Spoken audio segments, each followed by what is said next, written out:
بسم اللہ الرحمن الرحیم۔ محترم ناظرین، اللہ جب کسی کی مدد کرنے پر آتا ہے تو نہ ہونے سے ہونے کو پیدا کرتا ہے۔ مخلص شخص ہر بار خاموشی اختیار کر لیتا ہے، اس لیے نہیں کہ وہ بزدل ہوتا ہے، بلکہ اس لیے کہ اسے اس کا ضمیر اجازت نہیں دیتا کہ وہ اپنوں کو انہی کے لہجے میں جواب دے۔ بڑی بات۔ ماؤں کی جائے نماز پر دعاؤں نے ہمیں ایسی ایسی چیزوں سے بچایا ہوا ہے جس کا علم سوائے اللہ کے کسی کو نہیں۔ زندگی کو سمجھنا ہے تو پیچھے دیکھو، اور اگر زندگی کو جینا ہے تو آگے دیکھو۔ کبھی کبھی اپنی خوشیوں کو حاصل کرنے کے لیے جھکنا پڑتا ہے، اور وہ جھکنا رائیگاں نہیں ہوتا۔ خوشی کی سب سے اعلیٰ قسم سکون ہے۔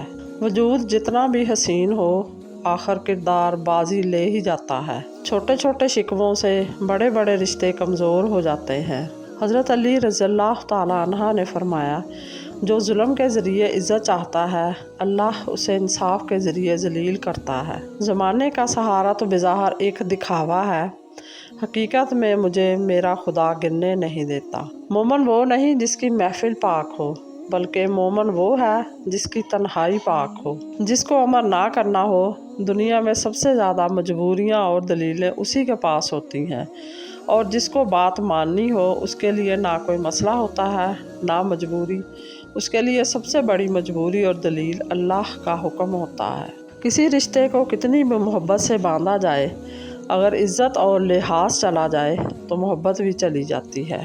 حضرت سیدنا انس رضی اللہ تعالیٰ عنہ فرماتے ہیں کہ حضور صلی اللہ علیہ وآلہ وسلم کی بارگاہ میں عرض کیا گیا، کون سا صدقہ افضل ہے؟ تو فرمایا، رمضان میں صدقہ کرنا۔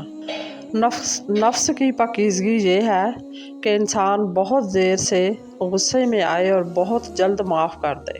جس معاشرے میں سب چلتا ہو، پھر وہ معاشرہ مشکل سے ہی چلتا ہے۔ یاد رکھیں، انسان کو مقصد زندہ رکھتا ہے۔